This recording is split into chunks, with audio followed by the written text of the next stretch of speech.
The hallway of Marrowridge High was always loud during the early morning. Sneakers squeaked, lockers slammed, and voices clashed in a cacophony of teenage chaos. But on that particular Tuesday morning, everything paused. It wasn't because of an announcement or a fight. It was something far subtler and far more unsettling. Two figures emerged at the far end of the main corridor, identical, tall, and cloaked in silence. Dressed in matching obsidian uniforms with crimson trim, the black twin sisters walked side by side like mirror reflections come to life. Their skin, a deep, unbroken shade of mahogany, contrasted starkly against the sterile beige of the school's walls. Their hair, braided and coiled into intricate halos, gave them an almost regal aura. The chatter died down. One by one, heads turned. Some students nudged each other, whispering speculations, while others simply stared in bewildered awe or discomfort. No one had heard of their transfer. They were unannounced, unexplained, uninvited. Their names, Amara and Ayana, wouldn't be known until later, but their presence made itself felt instantly. It wasn't just their appearance, it was the stillness they carried, the way their eyes scanned the room not with fear, but with knowing. Not like newcomers, but as if they had already mapped every corner of this building before stepping foot inside it. They didn't smile, they didn't flinch. As they passed by groups of whispering students, some laughed nervously, others mockingly mimicked their synchronized walk. But the twins didn't react. Their poise was unnerving. Marrowridge was known for its hierarchy, athletes at the top, artists in their quiet corners, and everyone else struggling to carve out an identity. It was a school that didn't tolerate deviation, and these girls were more than different. They were enigmas. When they walked past Mr. Green, the head of administration, he instinctively straightened his posture. No one knew he had been warned about them. A confidential letter had arrived weeks earlier, marked only, "They're coming, watch closely." It wasn't long before the gossip started. They're witches. They're orphans. They were expelled from their last school for something horrible. But no one had proof, and that only fueled the fire. Lunchtime brought more tension. The twins sat at the far edge of the cafeteria at a table that had remained empty for years, rumored to be haunted after a senior had collapsed there in 2012. No one had dared sit there since. Until now, some brave or foolish students approached them. A jock named Mason cracked a joke loud enough for his friends to hear, something about synchronized swimming and shadow clones. The twins didn't respond, but the air around them seemed to thicken, as if rejecting the intrusion. Then something strange happened. Mason, moments later, began coughing uncontrollably. He swore it was just a sip of milk gone wrong, but his friends watched him turn pale. He left the cafeteria red-faced and gasping. No one could prove anything, but the silence that followed spoke louder than any accusation. The school counselor later described the twins as stoic, focused, and unsettlingly composed. But she found herself avoiding eye contact during their interview. The students gave them nicknames, the Shadows, not out of malice, but out of something they weren't ready to admit: fear. And yet, among all the tension, a few students began to feel drawn to them, not out of curiosity, but out of resonance. The misfits, the bullied, the quiet thinkers. Somehow the twins' presence was a kind of mirror. That day, as the sun set and the hallway lights dimmed, whispers of the girls spread through social media, snap stories, and private group chats. But beneath every meme or mocking caption, a strange sense of respect emerged. It wasn't about what the twins had done, but about what they hadn't. They had simply arrived, and somehow that had been enough to unearth every hidden insecurity, every toxic mask, and every fragile ego in the school. And to you watching this story unfold, have you ever met someone who didn't need to speak to be heard? Share your thoughts in the comments. Who do you think the twins really are? What secrets lie behind their silence? Type your theories below. We're reading everyone. And don't forget, this is only the beginning. In the days that followed the arrival of Amara and Ayana, Marrowridge High transformed into a hive of whispers and insinuations. It wasn't the teachers who shaped opinion here. It was the unseen power of reputation. And reputation, in a place like this, was forged not through truth, but through perception. The twins' presence, their silence, and their refusal to conform to the school's unspoken codes became a kind of fuel, igniting gossip that spread like wildfire. By the third day, they were no longer those new girls. They were the cursed ones, the voodoo sisters, the ones who never blink. These names didn't come from factual encounters. They were born in locker room jokes, Snapchat threads, and whispered warnings between insecure cliques. Rumors in this ecosystem didn't need roots. They only needed attention. And the twins had more of that than anyone else. Social status at Marrowridge was a delicate architecture built on visibility and validation. The athletes, the theater, kids, the cheerleaders, they each had their own code of conduct. You smiled. You laughed even when you didn't want to. You participated even when it hurt. It wasn't just a school, it was a performance. But Amara and Ayana had walked in like stage disruptors. They didn't just refuse the script, they tore it apart. They didn't speak unless spoken to. They didn't smile at the popular girls.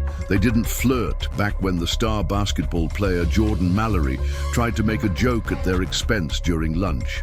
That moment became legend. Jordan, with his entourage behind him, had leaned over their table and said, "Do you guys run on batteries or something?" expecting laughter. But the twins simply looked at him, not angrily, not defiantly, just looked. Jordan blinked. For the first time all semester, he didn't know what to say next. And from that silence, rumors bloomed like fungus. They hexed him. They don't talk because they're hiding accents, probably Russian spies. They're part of a cult. That's why they're always together. Have you noticed they never eat anything? The more outrageous the rumor, the more it spread.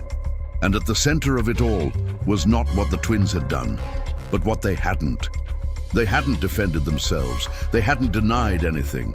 That silence, that quiet resistance, made the students uncomfortable in a way they couldn't name. And so, they chose the easiest defense. They demonized them. Some students joined the cruelty to protect themselves from it. A girl named Brittany, once bullied herself, now filmed secret clips of the twins walking in the halls, adding eerie music and posting them to TikTok. One went viral, caught the twins doing a ritual in the library.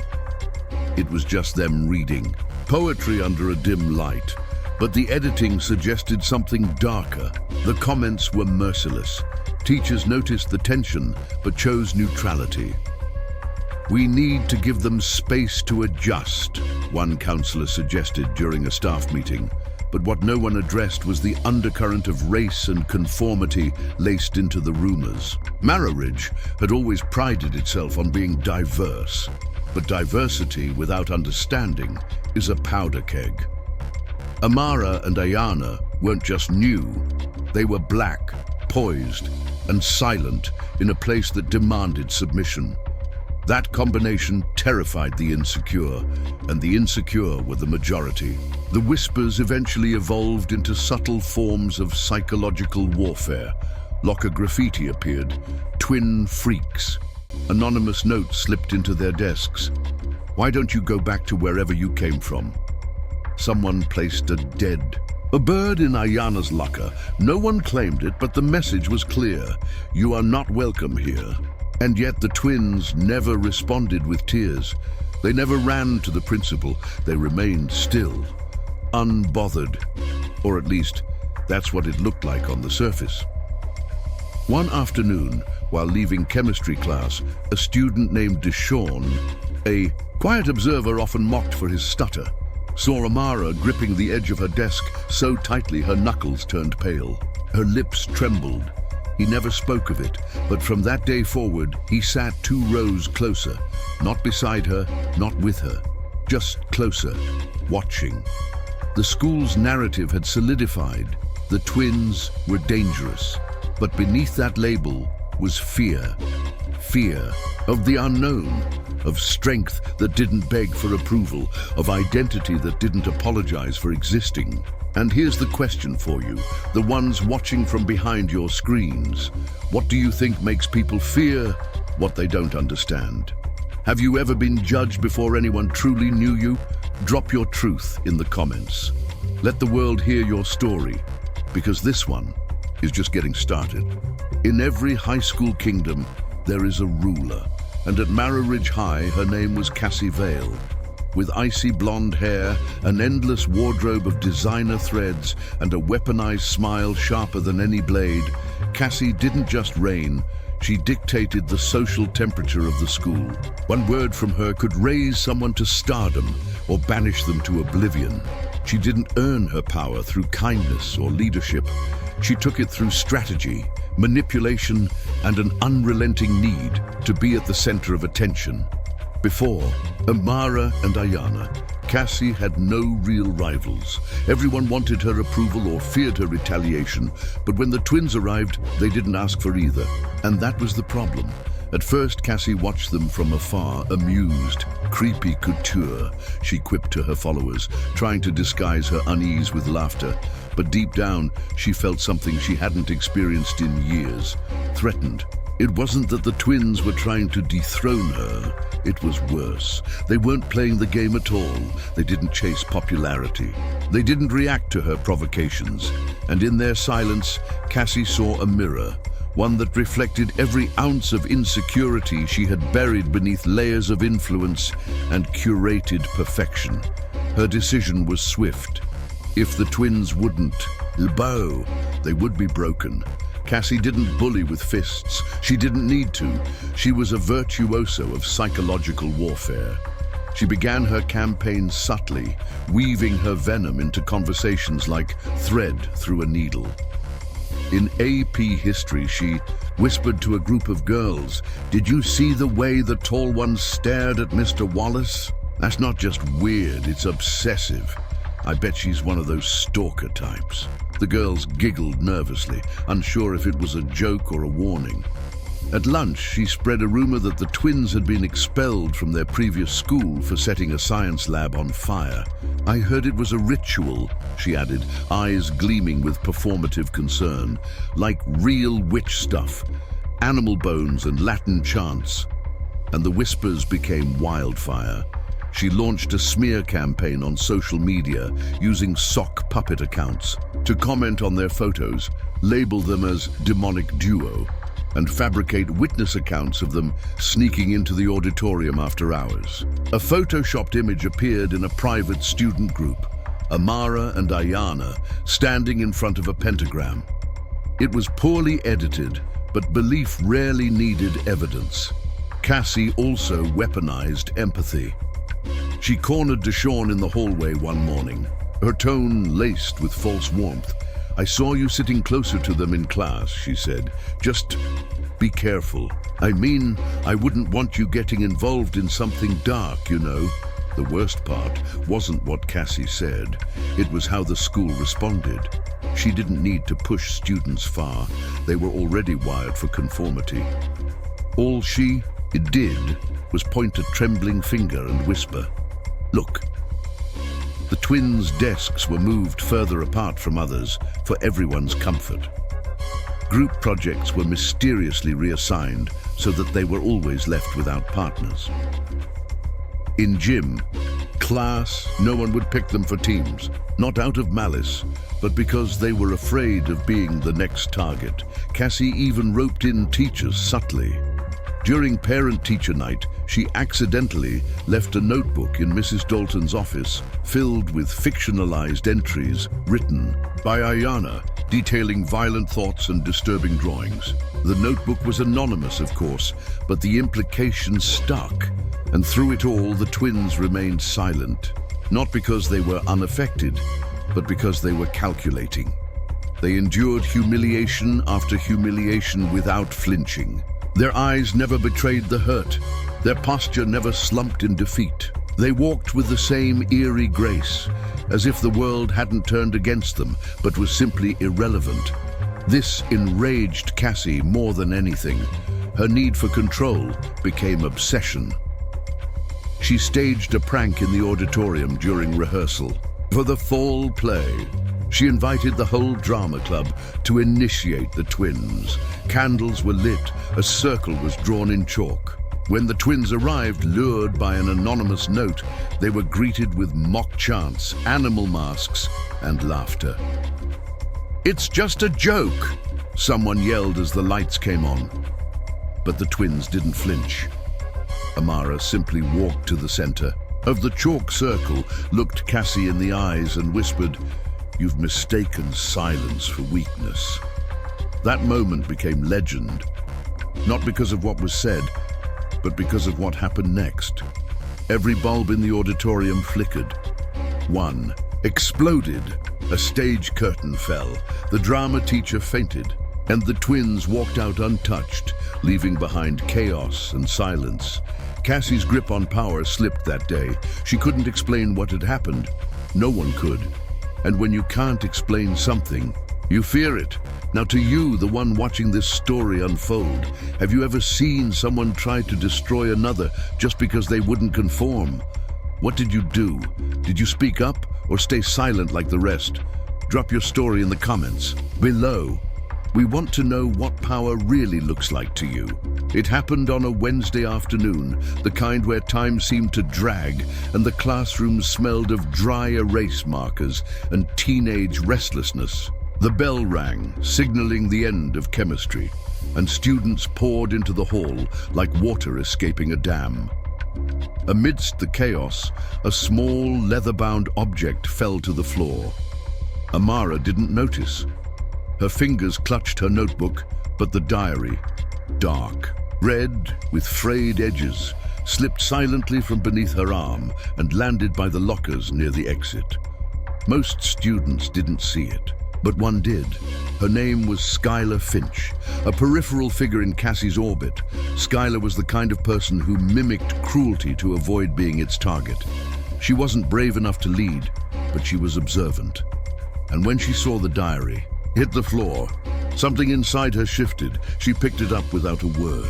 Her eyes darted around, but the twins were already gone. She should have returned it. But curiosity, that quiet parasite, whispered louder than conscience. That night, in her bedroom under a blanket with a flashlight, Skylar opened the diary. The first few pages were neat, elegant cursive, carefully dated. At first glance, it seemed harmless. Journal entries about classes, observations of teachers, quiet notes on daily routines. But then, the tone changed. The handwriting became sharper, the margins darker, the ink almost carved into the page. October 3rd. The boy with the cracked voice laughed again today. He doesn't know what waits beneath his words. October 6th. Cassie wears a crown built on fear. But every empire falls. Every queen bleeds. October 8th. I watched the janitor clean the blood by the gym. They say it was an accident, but I saw the shadow that knocked the trophy off the shelf. It wasn't human. Skylar turned the page with trembling fingers. The entries became increasingly cryptic. References to dreams, shared dreams in which both twins wandered identical hallways made of mirrors, descriptions of students with fractured auras, chilling accounts of faculty members whose smiles didn't reach their eyes. And then there were the sketches, pages filled with black ink drawings, eyes without faces, classrooms melting into forests, a girl burning without flames while smiling. One page had nothing but a name scribbled repeatedly. Evelyn, Evelyn, Evelyn. Skylar didn't know anyone by that name, not at school, not in town. She thought of closing the diary, thought of returning it. But she kept reading. October 14th. They think we're just quiet, that silence is weakness, but silence is preparation. They don't know what's waking up. We don't know if we can stop it. October 15th, Ayana screamed in her sleep again. She said she saw the cracks in the sky. I held her until the screaming stopped. I saw the blood under her nails. We don't have pets, not anymore. Skylar couldn't sleep that night. Every sound in her house felt louder. Her own reflection seemed slightly off.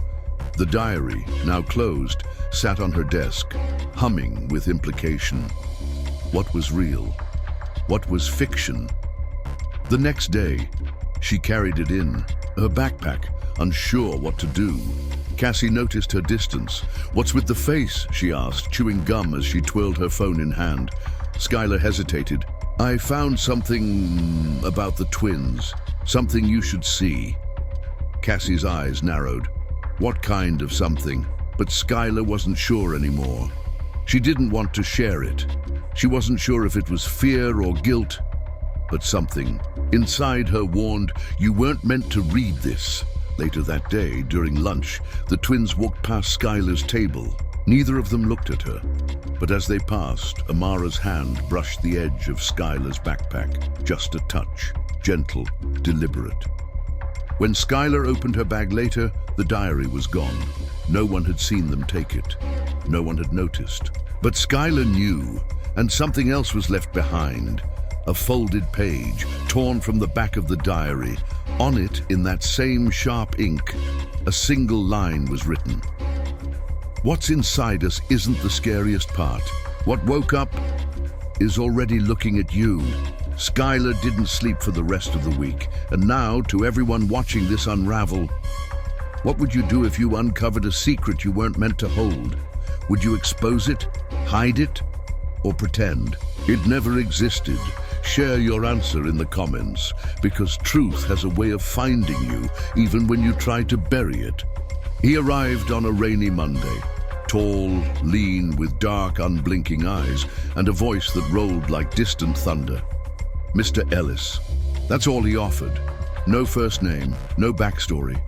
The administration introduced him as a substitute for Mrs. Halberd, the regular English teacher who had gone on a sudden, unexplained medical leave. No one knew why. He wasn't like the other teachers. He didn't stumble with the projector or crack awkward jokes to earn the students' affection.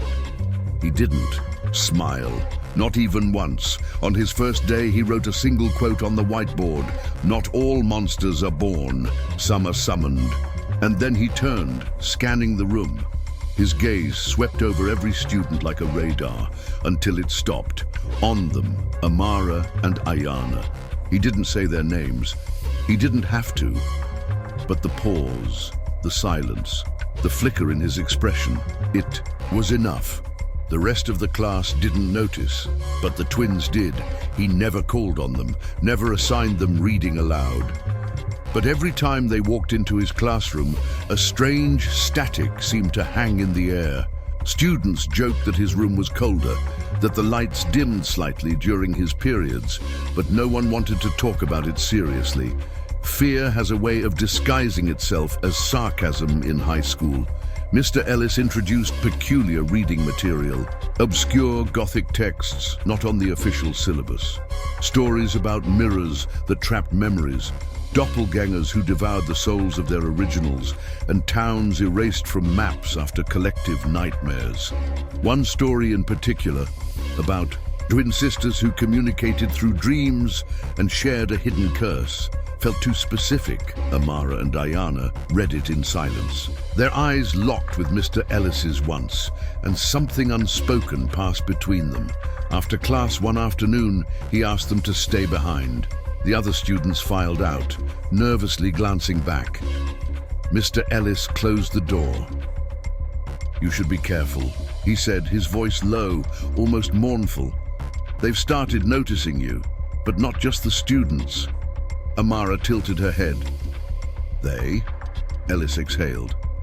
"They don't have names. They don't need them." He handed them a folded sheet of parchment, old and brittle.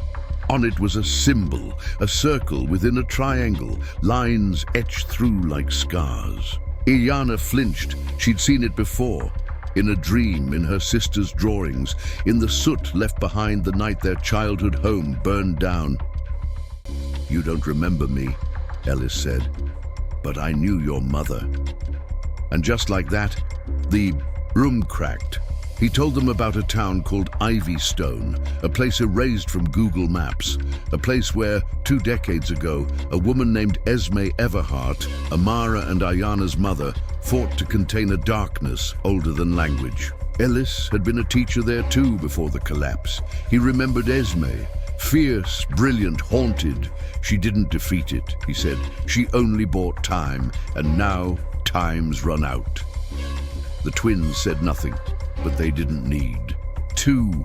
Their silence wasn't emptiness, it was focus. Ellis began leaving notes in their lockers, clues, coordinates, old photographs of rituals and hollow-eyed children in uniforms eerily similar to Marrowridge's. He warned them about people, about Cassie, about Mr. Green, about the school itself. "They're not just scared of you," he whispered one morning as the hall emptied for assembly. "They're using you, feeding something. It's growing." Then, one day, Ellis didn't show up. The administration claimed he had left for personal reasons. No further explanation. His desk was cleared overnight. His name removed from records, but the twins found something taped under his chair, a thumb drive.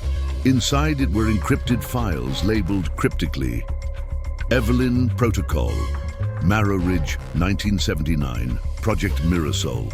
And one final message: you were never the danger, but you are the key. Whatever happens next, do not run.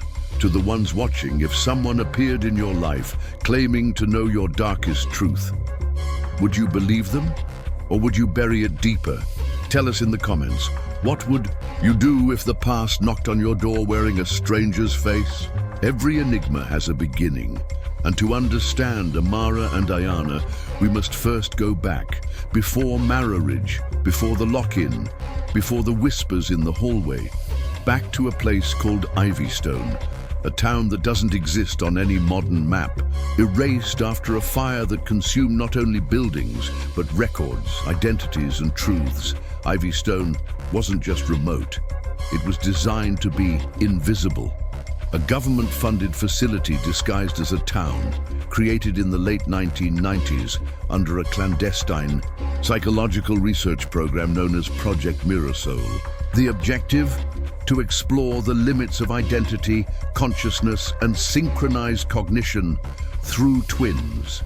Specifically, black twin girls, Amara and Ayana, were born into this. Their mother, Esme Everhart, was a brilliant neuroscientist, recruited by the project not just for her credentials, but because she had something the program needed: children, her own. The twins were not orphans as many believed. They were part of an experiment from birth. Records recovered from Mr. Ellis's drive tell the story in fragments. The twins were raised in isolation, not in cages, but in control. Their exposure to language was limited, curated. Their emotional triggers monitored and recorded. They were studied not as people, but as phenomena. And over time, something strange began to emerge. Not just synchronicity, mirroring. They spoke at the same time, dreamed the same dreams, experienced shared hallucinations. When one was pricked with a needle, the other flinched. When Ayana cried, Amara's eyes watered. At first, researchers were thrilled. They believed they had unlocked something revolutionary. Proof of a shared cognitive field between genetically identical individuals. But Esme saw something else, something darker. Her notes, later smuggled out by Ellis, describe episodes that went beyond science. They speak languages I've never taught them. They know names I've never said aloud. Ayana drew a place we've never been, a room with a black mirror. I saw it later that night in a dream. They don't just mirror each other, they mirror the world, and sometimes the mirror cracks. One experiment changed everything. Test E7, a sensory deprivation simulation where both twins were isolated from one another for 72 hours. No sound, no light, no contact. At the 42-hour mark, Amara began screaming. Her heart rate spiked. Her temperature dropped. When technicians rushed in, they found her clawing at her skin, mumbling in a voice not her own. Ayana, in her own chamber, had vanished. Not physically, but mentally. She was unresponsive, her eyes wide, fixed on the ceiling. The twins were reunited. Immediately, they embraced without a word. And from that moment on, the experiment was over, but not for the researchers. That night, the lab caught fire. 5 staff members died. The twins and Esme disappeared. The project was declared a tragedy, an accident. The town was burned to the ground. Case closed. Only it wasn't. Years later, the twins reappeared, not publicly, quietly, under new identities, moving from place to place, avoiding systems, avoiding attention, until Marrowridge. Their behavior, the silence, the unity, the unreadable expressions, it was never indifference. It was learned defense, a survival mechanism from a life of observation and control. They weren't just silent, they were processing, calculating, reacting to a world that had always tried to define them without ever seeing them. The synchronicity, it wasn't a trick. It was trauma, coded into their DNA. Their intelligence, sculpted by years of subconscious analysis, of being forced to perceive patterns to avoid pain. They weren't supernatural, but they weren't just normal either. They were the result of something designed to push human consciousness to its brink. And the eerie aura people felt around them, that chill in the air. Maybe that wasn't them. Maybe it was the mirror. A broken one that never healed after what was done to them. Now tell me this, if you learned your life was a lie, that your thoughts were never entirely your own, that even your identity had been shaped by someone else's experiment, what would you do? Would you run? Would you fight back? Would you become what they feared? Leave your answer in the comments, because sometimes the real horror isn't what's hiding in the shadows. It's what's buried in your reflection. Marrowridge High was built in 1953. That's what the official plaque in the main hallway claimed, but that plaque didn't mention the sealed doors beneath the west wing. It didn't mention the corridors that led nowhere, or the bricks that didn't match the rest of the foundation. Those secrets stayed buried until someone decided to dig. It began with construction. A maintenance team was assigned to expand the art room into an old storage closet. During demolition, workers uncovered a staircase hidden behind a false wall, narrow, cold, descending into darkness. The school quietly halted renovations, citing budgetary redirection. But word had already spread. Students talk. Whispers move faster than announcements. And within days, a group of seniors emboldened by curiosity and fear slipped through the door one Friday night. Among them, Deshawn, Skylar Finch, and 3 others who had all seen too much already. They descended the stairs with only flashlights and one functioning phone.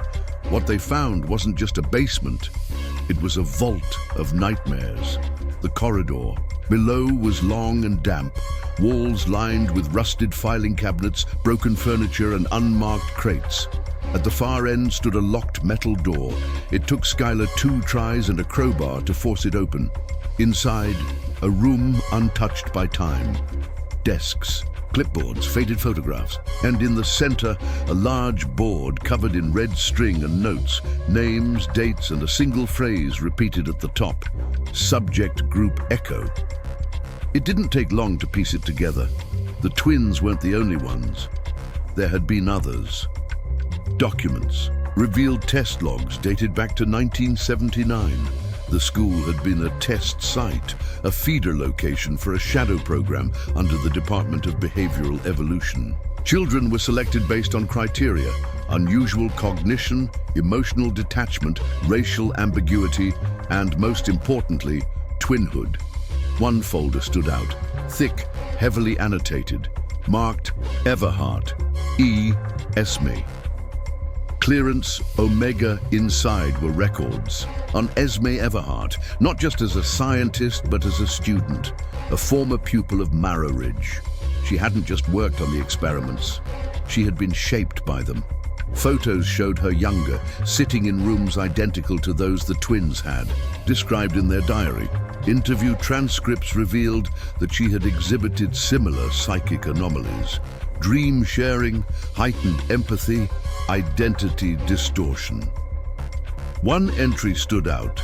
Subject E demonstrates extreme resistance to imposed stimuli. Attempts to break mental. Link with twin result in inverted hallucinations and mirror trauma. Recommend termination of split control phase. Subject is too volatile. There was a name scribbled in the margins beside this entry. Evelyn. Skylar recognized it. So did Deshawn. The name had appeared in the twins' diary, in drawings, in the whisperings during the lock-in. Evelyn wasn't a ghost. She was a code, a designation, possibly another twin, possibly the other half of Esme. On a desk nearby, the students found audio reels, cassette tapes labeled by year. They played one on a dusty recorder. The voice was soft, female, unmistakably. Esme, they think we're separate, that we can be divided like atoms, but they don't understand. What happens to one happens to all. There is no isolation, there is only reflection. And if the mirror breaks, God help them all. As they listened, the lights flickered. A pulse moved through the floor.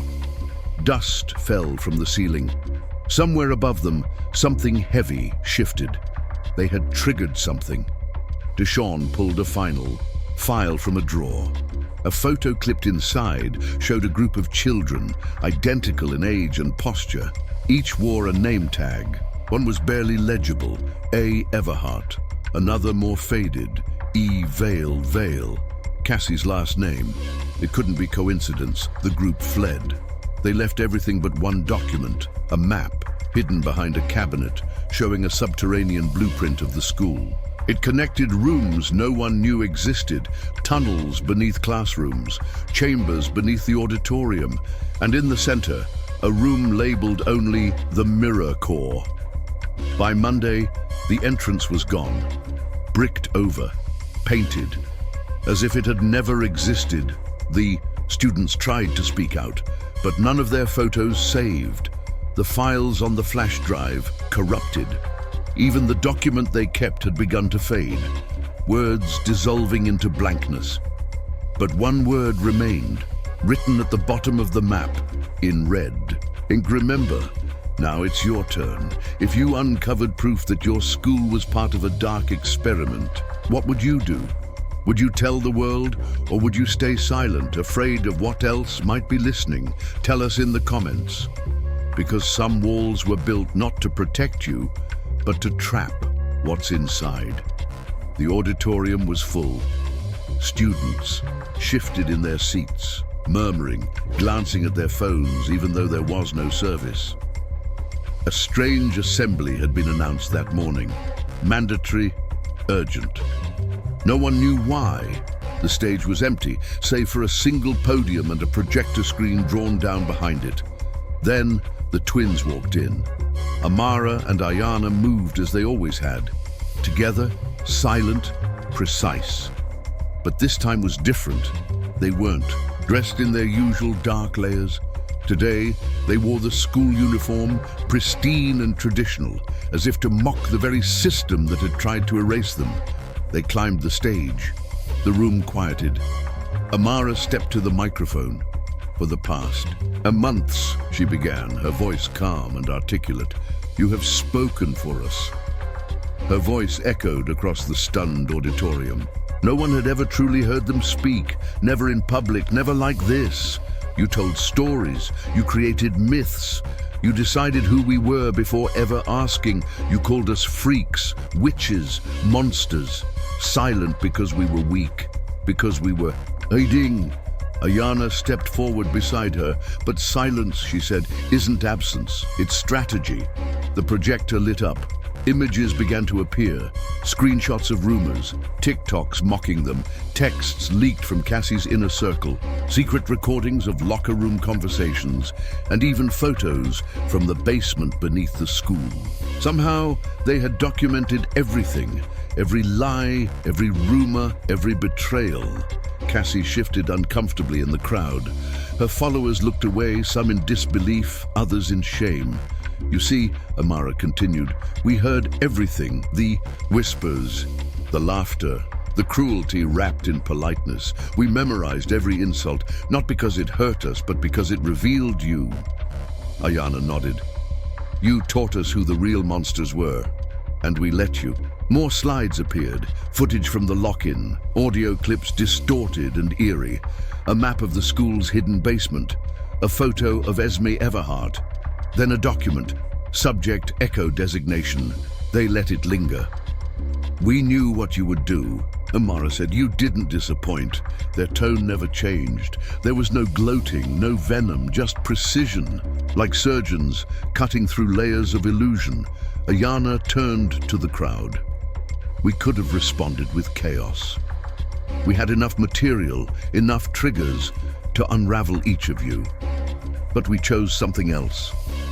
A pause.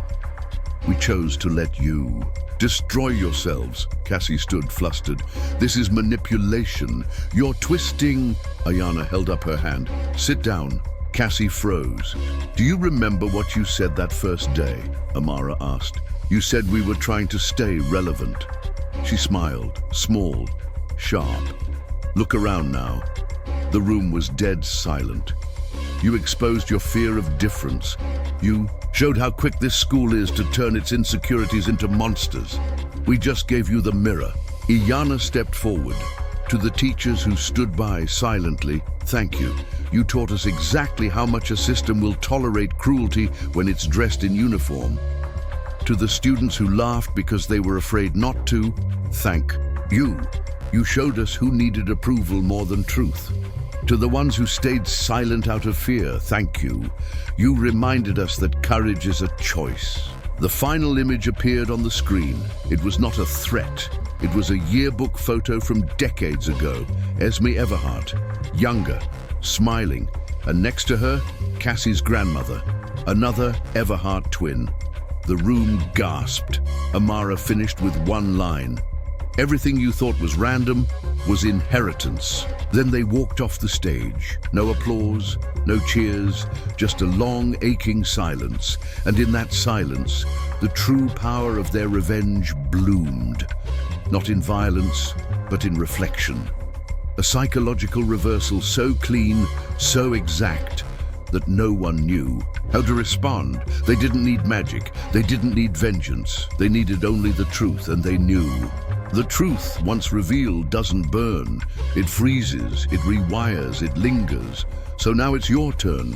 If you were handed a mirror and forced to see yourself through the eyes of the one you judged, would you keep looking, or would you shatter it to preserve your illusion? Comment below. We're watching carefully.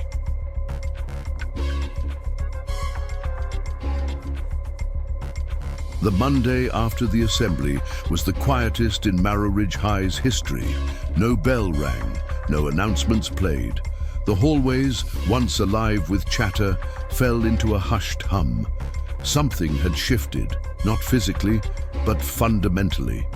The energy, the order, the very language of the school had changed. Amara and Ayana were gone. No goodbyes, no messages, no trace. Their lockers were emptied, their names erased from the attendance system as if they had never existed. But everyone remembered, especially the ones who had hurt them. Cassie Vale didn't return to school for 2 weeks. When she did, she moved differently. Gone were the designer jackets and sharp-tongued comments. She walked alone, head down, her voice no longer loud enough to fill a room. Her former circle scattered. Skylar Finch stopped wearing makeup. Deshawn started sitting in the front of his classes. A freshman who had never dared speak in public ran for class president and won. Something intangible had fractured, not broken, transformed. The hierarchy collapsed. There were no more cafeteria, yet territories. No more silent battles for approval. Students who had once been invisible now spoke without fear. Others, those who had ruled by social force, faded into irrelevance. It wasn't sudden, it wasn't dramatic. It was gradual, like waking from a dream where everything made sense, until it didn't anymore. Teachers changed too. Mr. Green, who had been complicit in his silence, retired mid-semester. Ms. Carter initiated a mental health awareness program. The English department removed outdated materials and added a new elective, Modern Myth and Identity. It filled instantly, but the biggest change was harder to define. It was in the way people listened now, in the longer pauses between jokes, in the hesitation before judging someone different, in the cautious curiosity replacing cruel assumptions. The students never forgot the twins. They didn't idolize them.